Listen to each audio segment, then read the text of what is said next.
बिस्मिल्लाहिर्रहमानिर्रहीम। Welcome students, उम्मीद करता हूँ आप सब खैरियत से होंगे। बच्चों, आज हम चैप्टर 18 डायफ्रैक्शन इंटरफेरेंस के पहले लेक्चर के अंदर टॉपिक 18.1 इंटरफेरेंस और इसके सब topic interference of water waves, interference of sound waves को समझेंगे।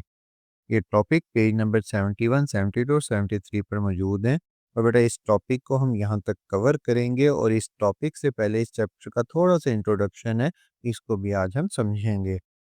बच्चों, आपने अपनी डेली लाइफ में अक्सर डीवीडी या सीडी के ऊपर 7 कलर्स या डिफरेंट कलर्स का कॉम्बिनेशन देखा होगा। इसी तरह सोप के बबल्स के ऊपर भी आपने डिफरेंट कलर्स का कॉम्बिनेशन देखा होगा। और अगर दो स्पीकर्स को अगर आप एक साथ प्ले करें, कहीं पर बेटा उसकी साउंड इंक्रीज होती है और कहीं पर डिक्रीज होती है। ये सारे फिनोमिनाज जो हैं बेटा, वो इंटरफेरेंस और डायफ्रैक्शन की वजह से होते हैं। और इस चैप्टर के अंदर हमने इंटरफेरेंस और डायफ्रैक्शन को डिटेल में स्टडी करना है। इंट्रोडक्शन के अंदर इंटरफेरेंस और डायफ्रैक्शन की डेफिनेशन है। उसके बाद बेटा फिर हम 18.1 टॉपिक को स्टार्ट करेंगे। Have you ever wonder why soap bubbles show colorful pattern or why sound get louder or softer in some places?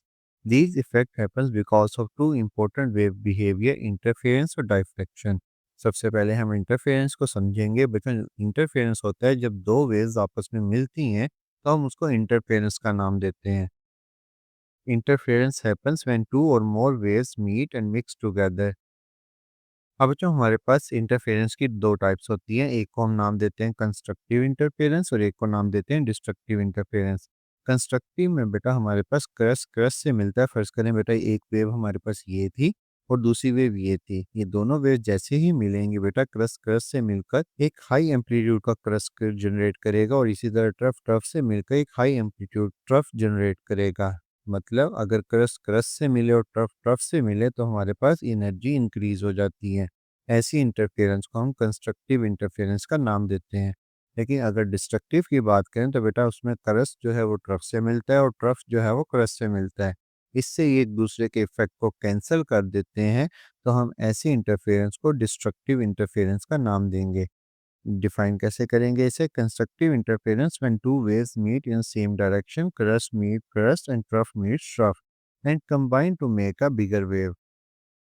Destructive interference में क्या होता है बच्चों? When two waves meet in opposite direction, crest meet trough and cancel each other making a smaller wave or no wave. This happens in water waves, sound waves, light waves. मतलब constructive और destructive interference ये हमारे पास water wave में भी होता है, sound waves में भी होता है और बेटा लाइट वेव्स में भी होता है। नेक्स्ट हम टॉपिक के अंदर बेटा पहले वाटर वेव्स को समझेंगे, फिर साउंड वेव्स की इंटरफेरेंस को समझेंगे और फिर लाइट वेव्स की इंटरफेरेंस को देखेंगे। सिंपल कॉन्सेप्ट यही है कि दो वेव्स जब आपस में मिलती हैं तो उसको हम इंटरफेरेंस का नाम देते हैं। नेक्स्ट बच्चों, इस चैप्टर के अंदर दो मेन कॉन्सेप्ट हैं, इंटरफेरेंस और दूसरा डायफ्रैक्शन। अब डायफ्रैक्शन की डेफिनेशन है इंट्रोडक्शन के अंदर। डायफ्रैक्शन सिंपल वर्ड में जब कोई वेव जो है अपने रास्ते से हट जाती है तो हम उसको डायफ्रैक्शन का नाम देते हैं। जैसे ये वेव बेटा इस छोटे से सुराख में से गुजरेगी तो बेटा स्ट्रेट जाने की बजाय एक कर्व पाथ को फॉलो करेगी। मतलब कॉर्नर से टकरा कर अपनी डायरेक्शंस जो है बेटा वो चेंज कर लेंगी। इस बिहेवियर को बच्चों हम डायफ्रैक्शन का नाम देते हैं। Diffraction is when a wave bends around an edges और passes through a small gap. For example, light bend around the corner and the form pattern, water spread after passing through a hole. जैसे बेटा अगर एक दीवार के ऊपर छोटा सा सुराख हो और उसमें सूरज की रोशनी पास करे और जैसे ही वो पास करती है बेटा वो फैल जाती है, अपने रास्ते से हट जाती है और फैल जाती है। इसी चीज़ को हम डायफ्रैक्शन का नाम देते हैं। नेक्स्ट बच्चों, हमारे पास टॉपिक है 18.12 सोर्स इंटरफेरेंस। हमारी बुक में ये टॉपिक बेटा सिंपल इंटरफेरेंस के नाम से है, जबकि ये टॉपिक का रियल नेम जो है बेटा वो पहली लाइन में लिखा हुआ है टू सोर्स इंटरफेरेंस। क्योंकि इसमें टू सोर्स इंटरफेरेंस का जिक्र है तो बेटा हम इसको टू सोर्स इंटरफेरेंस के नाम से ही समझेंगे। अगर आप इंटरफेरेंस भी लिखना चाहें तो कोई प्रॉब्लम नहीं होगा, लेकिन बच्चों को कन्फ्यूजन हो जाती है, सर आपने पहले भी इंटरफेरेंस। इंटरफेरेंस एक फिनोमिना का नाम था जिसकी डेफिनेशन हमने पहली स्लाइड में देखी।